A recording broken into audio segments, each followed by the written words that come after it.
O, ituloy natin yan mga kababayan dito. May isa pa akong video na nakita eh. Yan, ito. Na kung saan mga kababayan, makikita nyo may diferensya talaga. Malaki ang diferensya. Napakalaki ng diferensya mga kababayan. Yan, ito. Sobrang laki ng liig niya.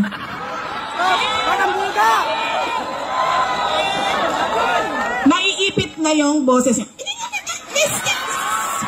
Mr. Speaker! Ito inaano niya dito, ginagaya-gaya niya itong si House Speaker tapos nilalait-lait niya. Yan ba ang gusto niyong Vice Presidente?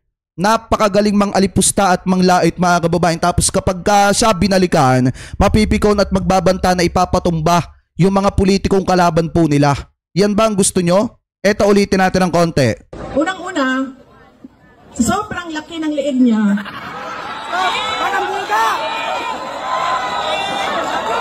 Naiipit na yung boses niya.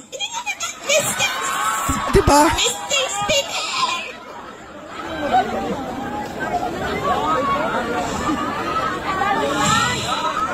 Pangalawa, sabi ko dapat magaling, di ba? Yung congressman na pinili ninyo, simbak ko ng mga taga second district sa Kuan. Uy! Wala ka ba eh? Tara, puntahan natin sa Discord! Inakusahan niya ako ng, inakusahan niya ako ng lahat na, pero wala man lang siyang isang ebidensya na sinabi na ito ang nagpapatotoo. Wala bang ebidensya sa confidential funds? Wala bang matitibay na ebidensya laban kay Sara Duterte about sa mga aligasyon at mga pag-aakusa na ibinabato dito kay Sara? Parang ang pagkakaalam ko, yung mga mismong tauhan mo ang naglabas na ng ebidensya. Katulad na lamang mga kababayan, nung isang tauhan niya na nagkaproblema nung tinatanong about sa pag-disburse ng mga confidential funds. And then lantarang sinabi, etong si Acosta, lantarang sinabi mga kababayan na ibinigay niya kay La Chica yung pera. Tapos hindi na alam kung saan napunta. Tapos ang pinakamatitindi pa niyan, mabibigat mga kababayan yung mga aligasyon at mga ebidensya laban po kay Sara Duterte. Kaya nga pag inumpisahan yung impeachment trial, automatic may impeach po talaga yung si Sara. Nabuisit talaga yung babaeng Inday Sara na yan. Wala. Kaya pag bumili kayo ng muka ng distrito ninyo, saan na yung congressman ninyo?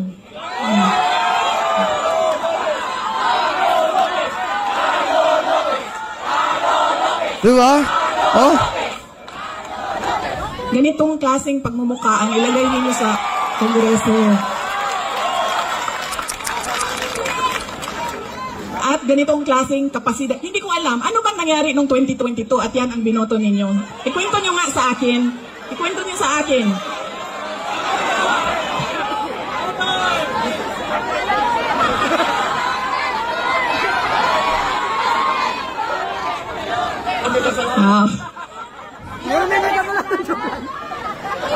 Buruin nyo, no?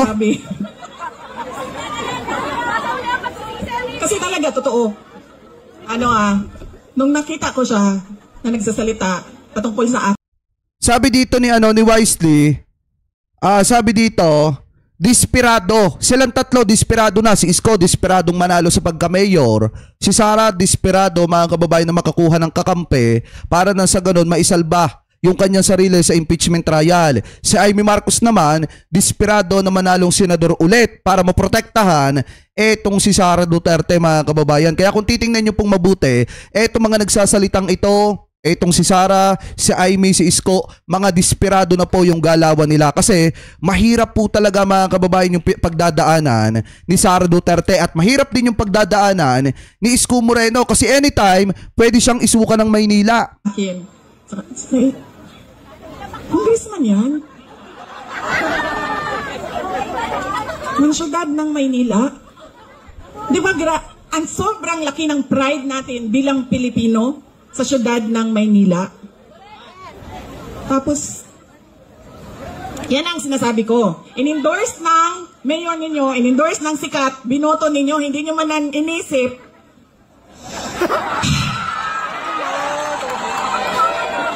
Yan! Yan ang sinasabi ko sa inyo.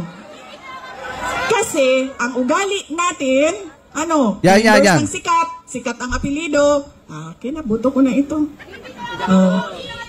Sumayaw, kumanta, napatawa ako.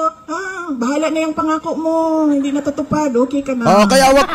Kaya wag din yung iboboto si Willie Revillame, etong si Philip Salvador, etong si Bato de la Rosa na pasayaw-sayaw ngayon, at yung iba pa mga kababayan na nasa PDP na wala naman nga talagang magagawa kung hindi protektahan lang etong si Sara. Yan, sina Jamie Bonduk. Huwag ninyo iboboto yung mga yan. Mismong si Sara na nagsabi na hindi porket magaling kumanta, iboboto nyo na. Hindi porket magaling sumayaw, iboboto nyo na. Hindi porket artista at sikat, iboboto nyo na. Mismong si Sara nagsabi niyan, kaya huwag ninyong suportahan yung mga binanggit kong pangalan. Yan ang, kita nyo, nasaan ang bansa natin ngayon? Nasa kangkungan na tayo. Ay, sorry, in-endorse to din pala si BBM. Humingi-hingi ako ng patawad. Palakpak pa si Isko Moreno. Iboboto nyo sa Maynila. Wag na, uy. Humihingi ako ng patawad sa inyong lahat. Ma'am, tinatanggap ko po ang sorry mo at pinatakbo mo akong Vice President. Okay lang, ma'am.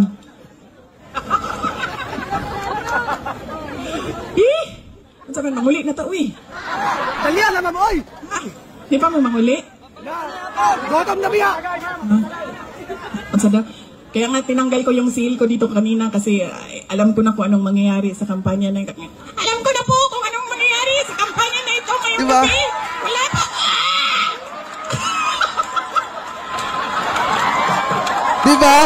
Diba? Mga kababayan. Kita nyo yon? Kita nyo yon?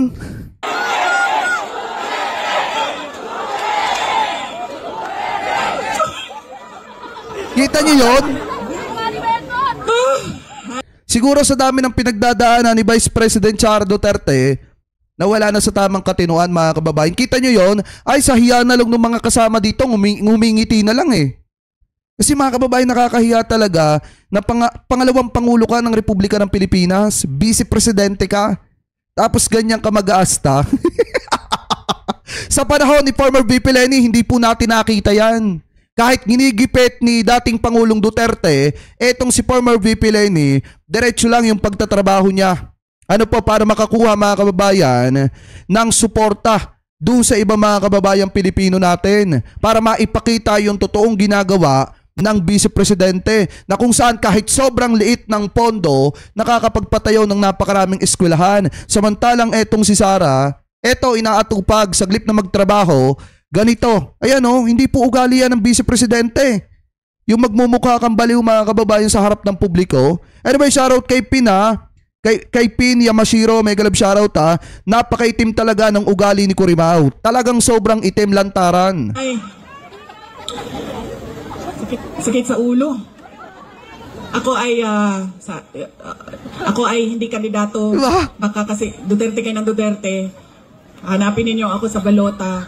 Hindi po ako kandidato ngayong eleksyon na ito. Ako po ay nandito bilang isang botante din. Nagpapaalala sa inyo. Hindi dahil sikat yan, hindi automatic ang boto Hindi dahil napapatawa kayo, hindi automatic ang boto. Tingnan ninyo yung pangako. At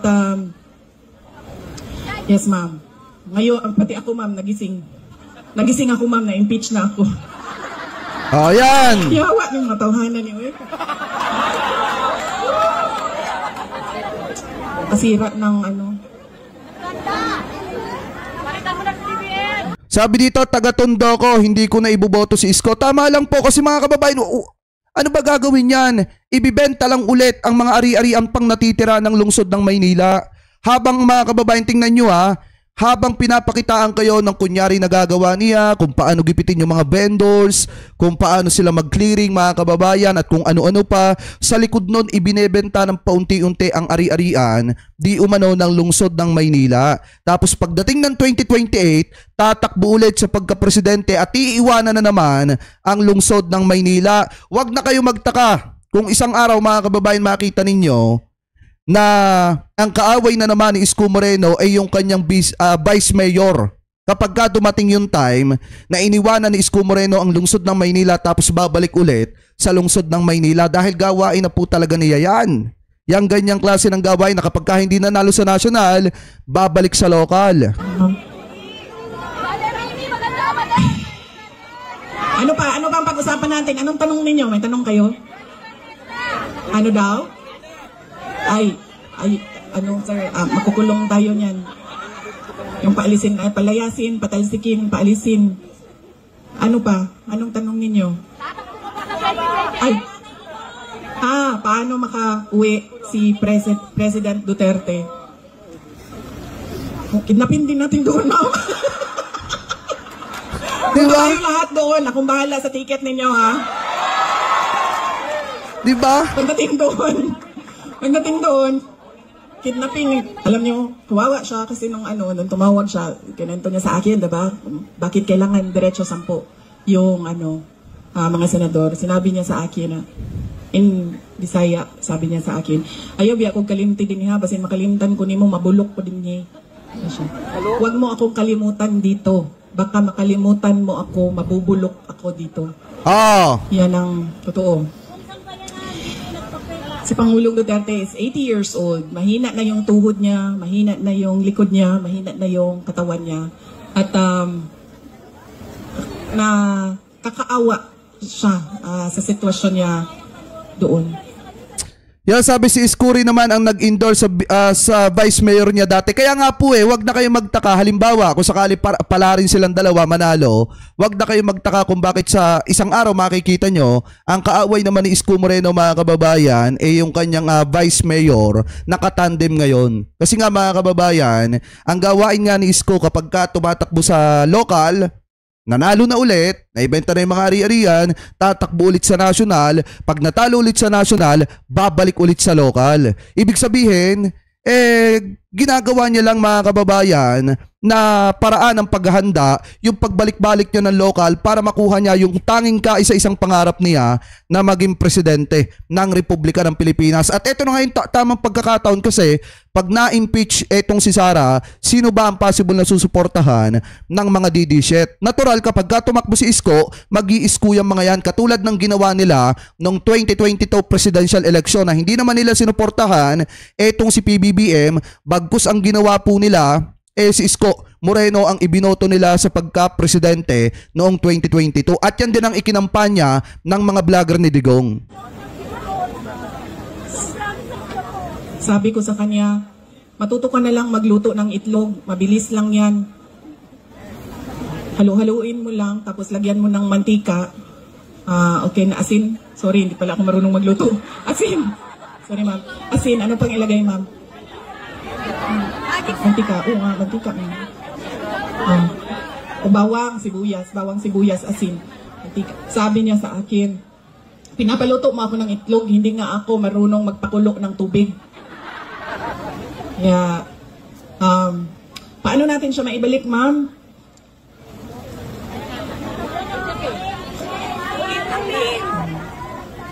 Ituloy lang natin yung kanyang nasimulan na pagbabago.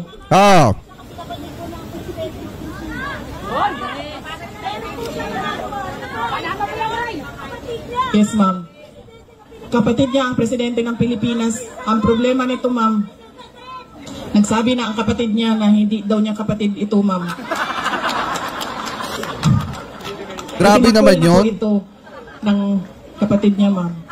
Grabe naman yung paninirang yan.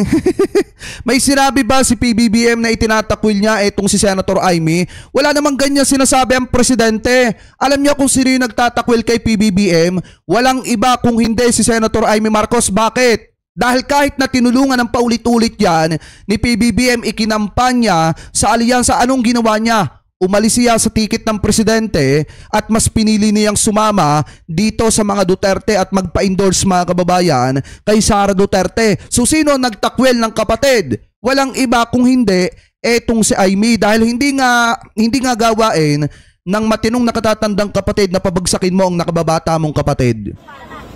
Nakakaawa din. Madami ang nakakaawa ngayong panahon na ito. Hindi lang si President Duterte, hindi lang si Senator Amy Marcos, mga tao na nagugutom, mga tao na biktima ng kriminalidad, mga tao na walang oportunidad sa trabaho. Alam niyo ba kung gaano kadami ang ating mga kababayan na nagpupumilit pumunta sa abroad para magtrabaho? Libo-libo araw-araw. Dahil wala tayong nakikita na oportunidad dito sa ating bayan. Kaya ano ang magagawa natin? Ang magagawa natin ay iboto ng mga senador ng Duterte at huwag niyong kalimutan. O hindi, babalik talaga ako dito. Diyan.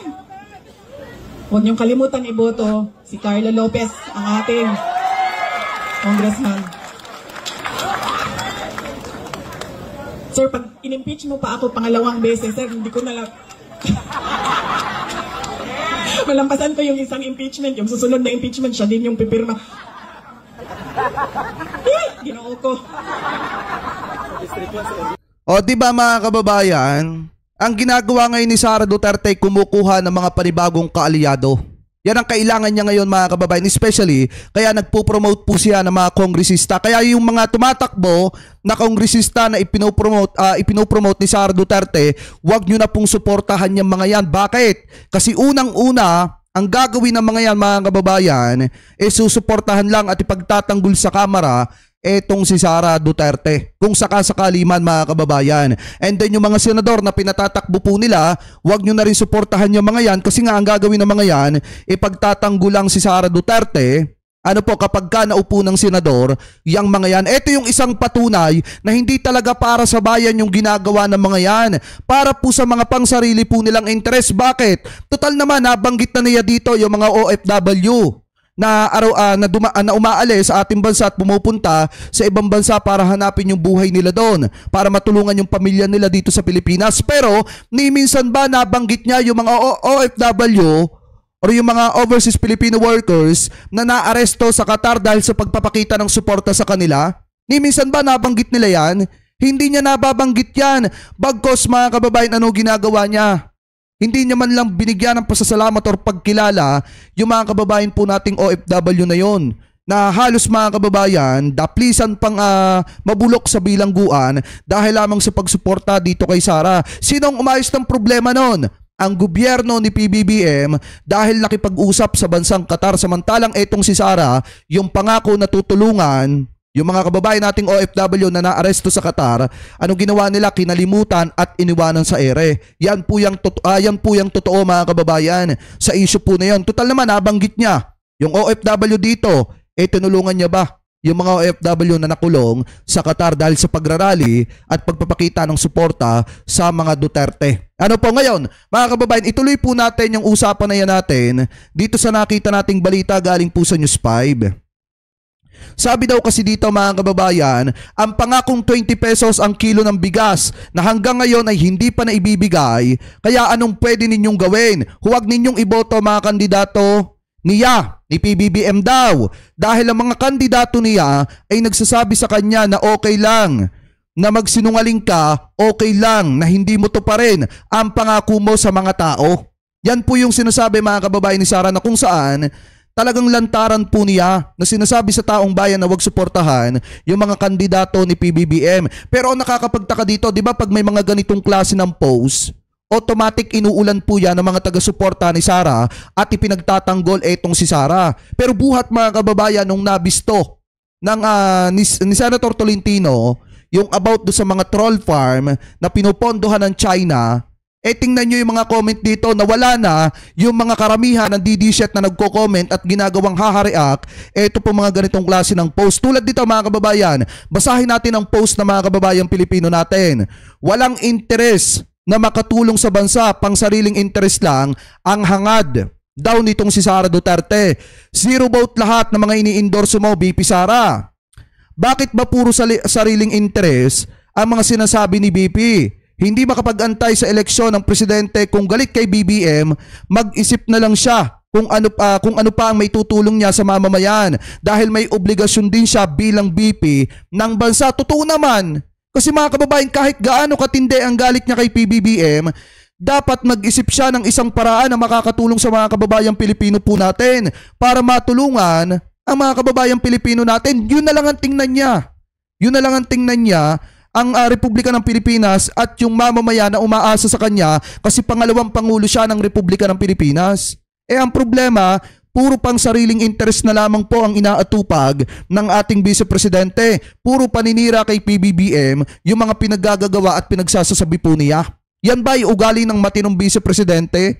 Hindi mga kababayan. Kaya tingnan nyo, saglip na may sumuporta sa kanya, sa mga sinasabi niyang ito, wala pong sumusuporta sa kanya. Sabi pa nga dito, naturingin kang BP ng Pinas, pero nuknukan ka ng kasinungalingan at mapanira. Ang sinasabi niya ay pangarap na maging 20 pesos per kilo. Hindi pangako, puro kadilima ng inaaral mo sa mga tagasunod mo. Ayan comment na mga kababayang Pilipino po natin.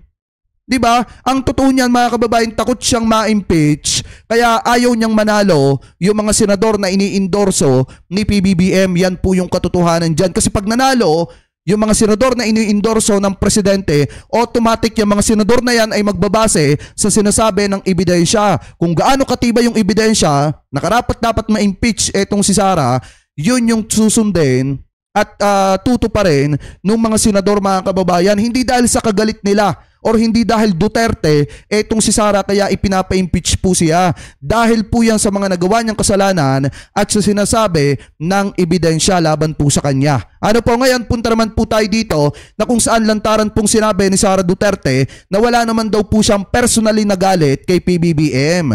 Ang ikinagagalit lamang daw po niya ay yung mga ipinangako daw ni PBBM na hindi naman daw po natupad. Ito ay play po natin. Personally, no. But I am angry because he presented himself as president. He presented himself to run as a candidate for president, and he was voted by the people because of what he said on stage. And he cannot deliver on his promises when he was on stage. Di ba kasinungalingan yan? Hindi daw tinupad ni PBBM yung ipinangako niya. Unang-una, wala pong ipinangako ang presidente about po sa 20 pesos na bigas. Yan po ay pangarap. Pangalawa mga kababayan, hindi naman po pagkatulog ni PBBM or pagkasabi ngayong araw, bukas naandya na yung mga naipangako niya na plataforma niya. Hindi po ganun kadali. Kailangan pagtrabahuan yan at kailangan pagsumikapan yan at pagtulungan ng ating gobyerno. Hindi pwedeng ang presidente lang ang gagalaw. Pag ang presidente lang ang gumalaw, napakahirap niyan. Si Duterte nga hindi niya natupad yung pangako niya noon. Yung pinakamatinding pangako niya, hindi niya nga natupad. Tapos ngayon maghahanap ka kay PBBM ng sinasabi mong pangako. Kung nakikipagtulungan ka nga lang Sara, kung nakikipagtulungan lang sana itong si Sara, baka kahit papaano umuusad ang ating gobyerno. Pero hindi siya nakikipagtulungan bagkos ang ating gobyerno nga mga kababayan, pinipilit ng presidente na maibangon. Kaso nga lang ang problema, hinihila ni Sara Duterte sa lupa ang gobyerno natin. Gusto niyang mapabagsak ang gobyerno para sila ang mamuno sa gobyerno. Ano ba magagawa ni Sara? Kung dito pa nga lang sa Pilipinas, hirap na po siya na magtrabaho, paano pa pag naging presidente na siya? DepEd pa nga lang, hindi niya na kayang patakbuhin. Paano pa kaya ang buong Pilipinas? Di ba mga kababayan, ipagpatuloy pa natin. On 2022. Can you ever heal the split, the division between you and President Marcos? I don't think so because he cannot solve the problems of the country. The problem now is that there were campaign promises made and we have yet to see those promises in the country. It seems like a very personal split between you, a lot of bad feeling. Partida walang galit sa presidente personal pero gustong ipatumba ang presidente. No, I already explained why I resigned from the Department of Education, and it was about the Department of Education budget. And I was in that rally in Davao City in January 2023 where I opposed the amendments to the Constitution through the People's Initiative, the PI. So these are legitimate issues with the administration and the government right now. Are you angry with him, with President Marcos? Personally, no. But I am angry because he presented himself as president. He presented himself to run as a candidate for president, and he was voted by the people because of what he said on stage. And he cannot deliver on his promises when he was on stage on 2022. O yan, personally daw, wala daw galit itong si Sara Duterte kay PBBM. Pero kung matatandaan nyo mga kababayan, di ba pinagtangkaan niya yung buhay ng presidente? Ilang beses yon?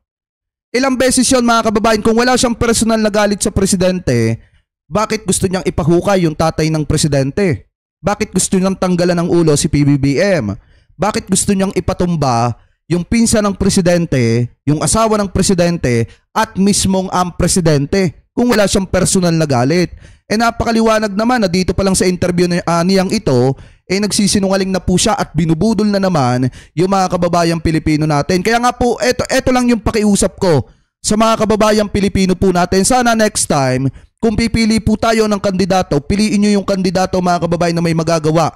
Ano po, para ibangon ang Pilipinas, para tulungan ang presidenteng nakaupo, hindi para siraan. Biruin nyo, kahit si Leni ginigipit ni Duterte, noong mga panahon po niya, kahit pinapaulanan ng binabatikos ng napakatindi ng mga troll ni Duterte, nagtatrabaho pa rin po si former VP Leni ng maayos mga kababayan at naghahanap ng paraan para matugunan yung pangangailangan ng mga kababayang Pilipino po natin. Unlike dito kay Sara na wala pang nagagawa, wala pang napapatunayan, wala pang proyekto na masasabing gawa ni Sara Duterte o proyekto niya natatatak sa isipan ng sambayanang Pilipino, puro reklamo pa ang ginagawa at puro paninira pa ang pinagsasasabi laban sa presidente. Yan ba ay matinong gawain ng isang vice-presidente, pangalawang pangulo ng Republika ng Pilipinas? Ano po, so ngayon, mga kababayan, yan po yung sinasabi ni Sara Duterte na wala naman daw po siyang personal na galit